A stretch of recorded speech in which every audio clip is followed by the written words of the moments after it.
পিএইচপিতে request response cycle কীভাবে কাজ করে সেটা আপনারা দেখবেন। রিকোয়েস্ট রেসপন্স সাইকেলটা হলো যে আপনি যখন একটা ব্রাউজারকে রিকোয়েস্ট করব তখন সে ওয়েব সার্ভার থেকে ফাইলটাকে প্রসেস করে নিয়ে আবার ব্রাউজারে যে ব্যাক দিবে বা আউটপুট দিবে, এই যে টোটাল প্রসেসটা, এটাকে রিকোয়েস্ট রেসপন্স সাইকেল বলে। এবং আপনি ওয়েব ডেভেলপিংয়ের কাজ শুরু করার আগে অবশ্যই আপনার এই জিনিসটা খুব ভালো মতো জানা থাকতে হবে, কারণ এই কনসেপ্টটা আপনি যদি ঠিকমতো আপনার মাথার ভিতরে আপনার গ্রো না করে তাহলে অনেক সময় কাজ করার জন্য আপনার সমস্যা হবে। তো প্রথমে যদি দেখি, এখানে ব্রাউজারে আপনি যেটা করবেন যে www.google.com আপনি একটা অ্যাড্রেস লিখে দিচ্ছেন। এই অ্যাড্রেস লিখে আপনি সার্ভারকে রিকোয়েস্ট করছেন যে এই ফাইলটা আপনি চাচ্ছেন। যখন আপনি এই সার্ভারকে রিকোয়েস্ট করছেন তখন সে কী করছে, সে প্রথমে অ্যাপাচির ভিতর ঢুকে ফাইলটা খুঁজছে। ফাইলটা খুঁজবে, খোঁজার পরে সে হয়তো খুঁজে পেল hello.php।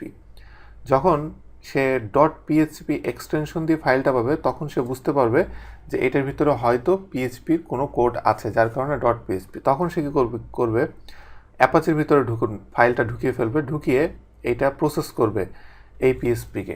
এই পিএইচপি প্রসেস করা শেষে সে HTML আউটপুট দিবে। এবং এই পিএইচপি যখন সে প্রসেস করবে, প্রসেস করার সময় যদি তার ডাটাবেজের সাথে কানেক্টেড থাকে এবং ডাটাবেজের সাথে কয়েকবার তাকে যাওয়া আসা করতে হয় আউটপুট রেডি করার জন্য, সেক্ষেত্রে সে ডাটাবেজের সাথে কাজগুলো করবে। ডাটাবেজের সাথে কাজ করা শেষ হয়ে গেলে এরপর পিএইচপি প্রসেসও যদি শেষ হয়ে যায়, তারপরে সে HTML জেনারেট করবে, যেটা ব্রাউজারকে সে সেন্ড করবে। ফুল HTMLটা যখন রেডি হয়ে যাবে তখন সে ব্রাউজারকে সেটা সেন্ড করবে। এইটা হলো ফুল একটা প্রসেস।